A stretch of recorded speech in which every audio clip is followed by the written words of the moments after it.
One with Josh Pittman, and today I have a returning guest, Miss Mary Ann Santos. Mary, how are you doing this morning? Hi, I'm good. How are you?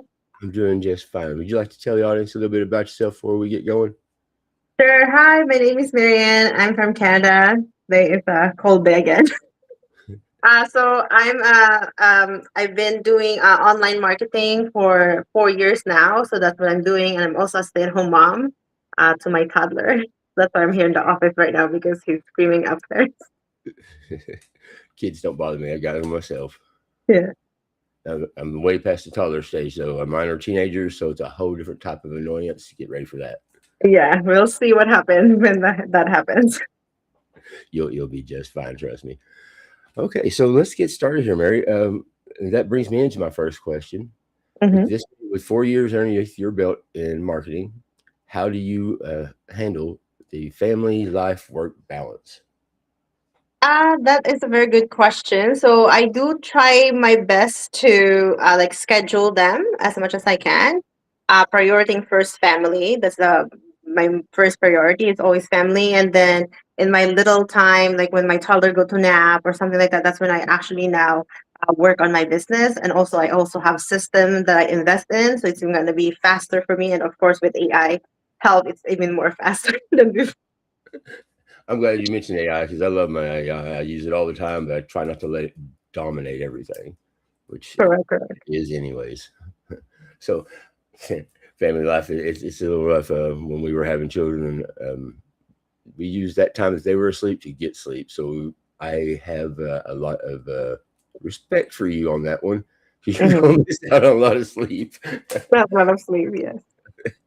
So, in your for your first year to present, can you Mhm. tell the difference in the way you started and the way you operate now? Yes, for sure. In the beginning when I started this online, because I don't know anything about online, I want everything to always be perfect. Like it takes me time to create video because I always like, oh, this is not good enough. So I end up not actually not posting the video sometimes because I want it to be perfect. I was scared to go online or do any like live videos. To now, I think I'm more confident. Uh, about myself and also the thing that I do. And of course, learning more about to connect with others. Before I didn't know about like, connecting with others, the follow ups, all of the things that's related to the business. But of course, until to this day, still learning new things as everything is always something new, right? In the business with AI, different system. But for sure, I'm more confident in the things that I'm doing now than compared to when I started. Oh, for sure, for sure, for sure. And I can say from our first interview to now, I think there's been a big change in both of us, especially with the way I handle these interviews. Because our last interview was mainly my forehead and your forehead, and we still got a lot of views. So I'm hoping we get a lot of views out of this one when people can actually see our faces and see who's talking. Correct, correct. I think I even promised that it wouldn't be nothing but foreheads this time. Yeah. So in your marketing today, who would you say that your main audience is that you're targeting? If you don't mind me asking that question, a lot of people will go, well, that's my personal secret there, but I'm straight up open with everybody on who I'm targeting and who I'm trying to reach out to. So if Mhm. you don't mind, Yeah, no problem. So mainly my target audience are moms. Before it was different when I was not a mom, but now I decided I'm focusing more in the moms, especially people who are stay-at-home moms, because I talk to them a lot. And a lot of stay-at-home moms, they want to make an extra income while taking care of their kids because it's very hard to just have one source of income, right? Just your husband. So that's mostly my main target is to help stay-at-home mom to say that online income is possible for them. and the reason I asked that question is because Mhm. I first time experience I had a young lady and her grandmother reach out to me, Mhm. fans of my work, my videos, and stuff that I've been doing here lately, and I wanted to invite her on to watch this interview to let her know that she can do this too. And I'm hoping that she's watching. I can't see the chats right now, but I'm hoping she's watching and she sees you and she gains interest and comes into this field when she gets old enough to, of course. But Correct. um, it was a very sweet moment. I made sure to treat her very special and give her access to well, a lot of the posts that I used to advertise for our interview. Mhm. She's such a big fan of my work, but I figured that's who your main audience was, and I thought that was a special moment to invite her to watch this. So thank you very much, No and problem. and much respect because I know how hard stay-at-home moms do actually work and what all they do to keep the family going and together. Y'all are the glue. So Yeah. respect. Hard All work, hard work. right. So if you don't mind me asking, Mhm. what is your family size? I only have one kid. That's good. Only one. That's it. One One. kid, two dogs. Ooh. Two dogs. Well, That's I have three sons, all 3 years apart. Of course, two of them mhm. now are adults and on their own, and Mhm. thank God they're staying out of trouble. I got enough trouble for when I was their age for all of them. Trust me. Oh Um, wow. one kid, I couldn't even remember how to compare that to. So when I get my first grandchild, maybe I'll come back and talk to you, and maybe you'll have a larger family by then, and we can laugh about it then as well. So, um, kudos. Are you planning on having a larger family? Do you No, I mind me think asking? one. I think one is good. I like to get a little bit personal with my interviews because I want my audience to get to know you. And so maybe you'll come back again one day and they'll be, oh, Mary's back on, and come back and watch again. Yeah. For now, one. I think that's it for now. One for now. Josh. Is that enough for right now? Because it keeps you busy. It keeps you busy already. I wonder. You have three, so I just don't imagine if I have three. I one is good for me. I'm just trying to help the guy out. Just trying to help the guy out here. So, Yeah. so I do follow you. I do watch your channel and your profile, and I gotta say, I'm very impressed with the way you handle your posts and the way you handle comments and stuff. Kudos on that as well. So you talked about AI. What Mhm. is your favorite AI to use, and why? AI, I do use obviously the most common one that other people use, ChatGPT. And I do use Kling AI to create some of the videos. But all the time, I'm always discovering new things. I also use Sora AI. Yes, Just when I'm lazy to create a video, I just use it to, to create the videos. And other things I haven't discovered more. So if you have other AI that you could recommend with me, let me know. I have a small army of AI, so yeah, I can definitely hook you up with some AI. Yeah. My favorite AI to use besides ChatGPT Mhm. would be Grok. If you haven't tried, Grok. or Yes, I have tried, but I haven't really used. oh well, it takes getting used to because Mhm. Grok will make its video or make your video without your input. So Oh. yeah, so sometimes you get surprises, and sometimes you can go in there and you can tell it exactly what you want, and it will do what it wants anyways. So, but the clarity of its videos, if you can get it under control, which it takes a little bit of practice talking to it, just like any other AI. Mhm. So, if you ever want any help with that, holler at me. All right, I'll be I'll more let than happy you to help. know. Okay, that's a good idea. I did hear some people that use Grok, but I haven't really fully ingrained myself in using that app. I am thinking about switching over to Grok completely, actually, but I'm not here to advertise for Grok or anything like that. Just Mhm. just chatting about it. Um, Mhm. there are several AIs. I'll send you a sheet later on of some of the AIs that I've used that have some good results. How about All that? right, perfect. Okay, okay. So That would be good. That would be good because always new tools is always good. New tools is always good. yes, it is always good. So during your day to day in the regular week, Mhm. a lot of marketers like myself, I will plan out my entire content for up to 2 weeks in advance and Mhm. start posting it, and then everything else I cover in my lives. How do you handle your weeks of scheduling posts and you know communicating with other people? Same thing. I do schedule my posts. Sometimes I do create campaigns after 30 days. I don't post them all at once. Sometimes I will do 2 weeks post, and then if I have time, I will do the rest. Depends because sometimes it changes, right? From week Right, to week. Like I feel like, oh, I like this 30-day post, and then the next week I'll be like, I don't really like this how it's sounding, or maybe that was not my focus anymore. Like maybe something changed. and then that's not my focus anymore. So I try to post 2 weeks in advance, the same thing too. And then from there, I evaluate, did the post really do well? Maybe it doesn't really do well. So then I tweak it, and then redo again another post that maybe a lot of people likes more. I keep a similar kind of schedule going there. So, which brings me into another question. If you don't mind asking, or Mhm. me asking this one, can you give our audience some tips on what you tweak in your posts and why? Okay, so basically what I click in the post is depends on the engagement. So I mostly post on Facebook. I do have other social media, but my main one is Facebook.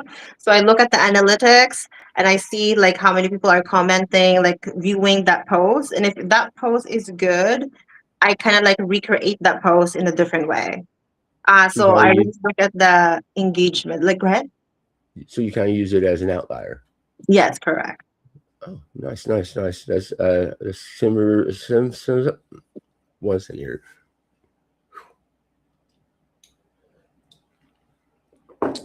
Talked a lot yesterday, so mouth's a little dry. So it's similar to a process that I use. I won't go into it because I don't want to shadow yours anyway.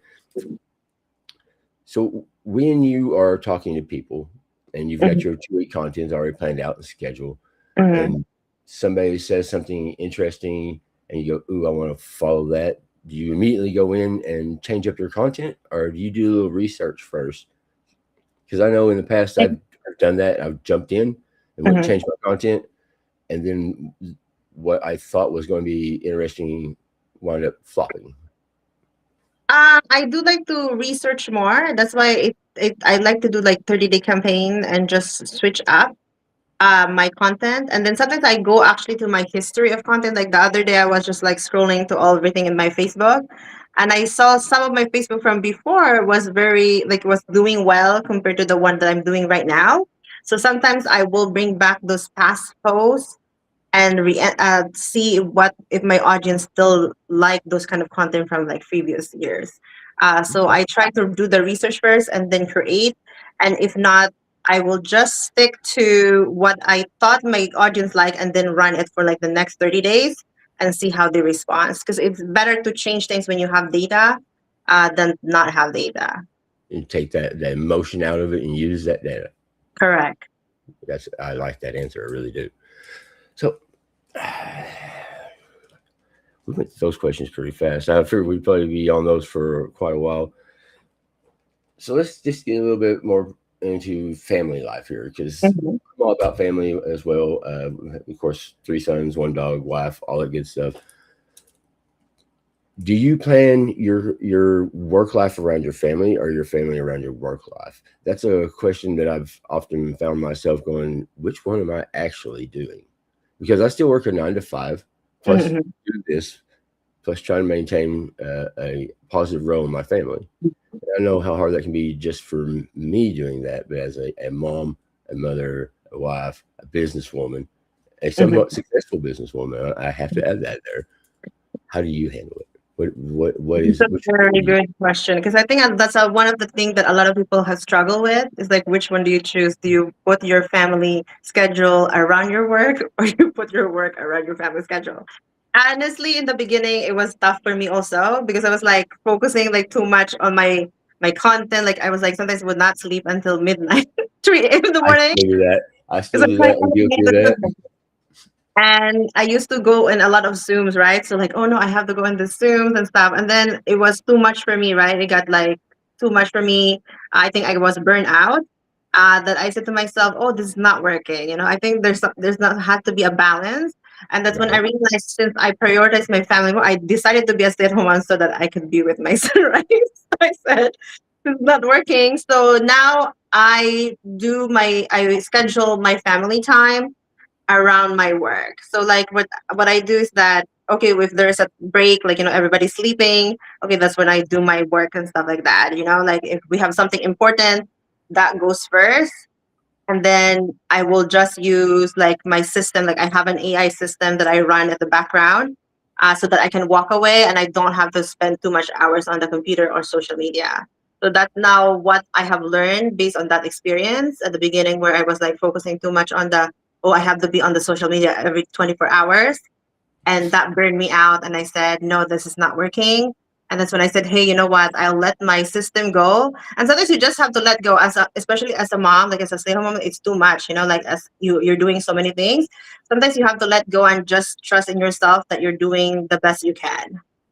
Right. Yeah. And I know from the early years of my sons and stuff that um, it is not always possible to schedule family life around work because them babies, they don't care or understand about anything in the world. Yeah. When they're hungry, they're hungry. When they're not feeling good, they're not feeling good. And you have to take care of it right then and there.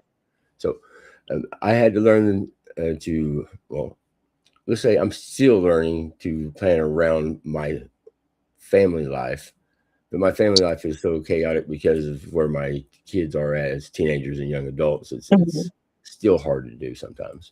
So I like to let everybody know that that's something that will always be worked on because Correct. it will change and evolve just like your why changes and evolves and your interest changes and evolves. Correct.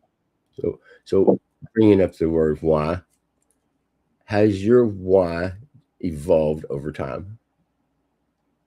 Yes, my why definitely has evolved over time. Before, my why was just to be able to be financially free, right? At the beginning, when I didn't have a kid, I just wanted to have money, extra money. That's all I wanted.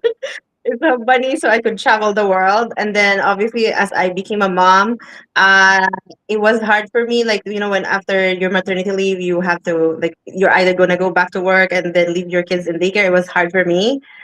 So my wife definitely evolved to like, hey, I wanna do this, like be a stay-at-home mom and make an online income because I wanna be with my son. I don't want it to miss any moments.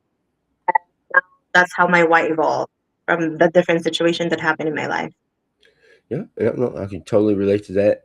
My why started off pretty much the same. I wanted to make, needed to make more money, and it has evolved over time to I want to be able to hand this down to my family, my sons, my grandkids, Mhm. and let them continue it on. But first, I have to build that foundation up right. Um, Correct. make the connection is like making a connection with you and getting return guests. So I appreciate the return, and I appreciate you giving me the chance to ask more questions. So No thank you very problem. much. Oh, excuse me. Like I said, long day yesterday talking to people and mouse a little dry, but so busy day today with family and stuff. Yes, they say we're gonna go out and do some stuff outside. It's Sunday, but it's snowing today, so we'll see. I keep looking at my door because my dog is outside. You mentioned you have a dog. My dog is outside whining. I didn't spend any time with him yesterday, so he's Um, kind of a big baby. He's 12 pound, 12-year-old, 90-pound retriever, and he's just a big baby. um, Yeah. You actually, I put him in some of the videos that we posted for this. So um, yes. that's how my one of the parts of my why that has evolved over the years is not only do I want to make this a successful business that I can hand down to my family, but one of my main goals is to make my dog famous. Yes, why not? I I will try want to with make my my dog dog. I famous. don't know. My dog doesn't like the camera, I guess. If I can get him to hold still for the camera, great. I got a few snapshots, so it's mainly AI, but that is one of my goals is to make my dog famous. You I could never care know. less if I'm famous, but I want my dog to be famous. Oh yes, yes. That's possible. That's possible. So this upcoming week, any big plans that you'd like to let the audience know about that they could attend or see? Right now, this week, actually, this whole few months, I'm actually working on my other. Well, I don't want to say channel. It's not YouTube. On my TikTok, because I just experimenting right now with. I'm not sure if you heard about UGC and those things, becoming a UGC creator and learning more about creating those kind of videos. So I created my a new TikTok, just learning how to create quality content with products, because I wanted to work with other brands like big companies also. So I'm experimenting with that. So that's what I'm right now doing in my other TikTok channel. Oh, I have not heard about that yet. I do have a TikTok channel. I'm a creator account over there on TikTok, but I mainly just stream my stuff to it because YouTube's been my focus here lately. Okay, Um, right? So, uh, dang, that kind of slipped away my question there. Yeah. Uh, I actually went blank because I am so tired. Um, so, final question, Marianne, and this actually goes back to my story there about the young lady and her grandmother. Actually, from they called me up from the Philippines. That's why it was so Okay. Okay. special. I've Mhm. outside of marketing community and people that I grew up with, I've never had anybody reach out to me as a fan of my work. So it was a very special moment. But for young ladies like that who are interested in AI animation and Mhm. being business women, what advice would you give to them? My advice for you is just start, because I think for me when I was young, like I started this back in pandemic. How long ago is that? Many years. I feel like I was in my late 20s. I was like I think 25, 26 years old. At the beginning, I was hesitant because people were asking me, "Oh, just go to the, you can do this online. You just have to post." I was overthinking it a lot, so I was like, "Nah," because I used to be a teacher, and that's what I wanted to do, like to teach kids. That's what my job. I'm gonna make a note of that because if I ever get you back on, we'll talk about that. Yeah, and My that's what my perspective. job. And that's I said, no, do I really want to quit my job, a teaching job in the government? Like and do online thing. It's crazy. And you know what? I decided at that time, you know what? Why not? And people judge me, like my family was saying, "What the heck are you doing online? Why are you dancing online? Why are you doing these videos?" But I said, you know what? At first, it discouraged me. But if you really want to do this and you feel like you're passionate and you want to change your life, you just have to do it. Great advice. Great advice. Mary, that is all the questions I have for you today. And thank you so much for coming back on and that advice for young ladies who are interested in being businesswomen online. Um, I know that you and your family might have something planned, so I don't want to keep you too much Correct. time. Thank you very much. Any final words for our audience this morning?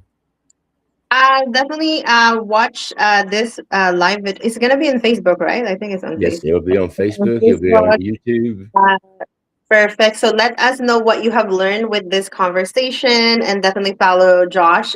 He's really good, and thank you so much for inviting me here You're welcome. in the interview. I really love like it, love it. Sometimes I know it takes time for the scheduling, but I really appreciate being here and asking all these questions. I really like this question. I think that will help a lot of people online to decide what they want to do. And it's good when they hear different inspiration from different stories from all different backgrounds, so that they know that it's possible for them too. Thank you for that appraisal there, Mary. Uh, that is all for our show today on step one. Marianne, thank you again for coming back on. I'm going to let you go now. That way you can go be with your family and do whatever it is that y'all had planned. You have a blessed day, and I will reach out to you again sometime soon, and we'll try to do this again. Okay. Thank you so much. Bye, guys.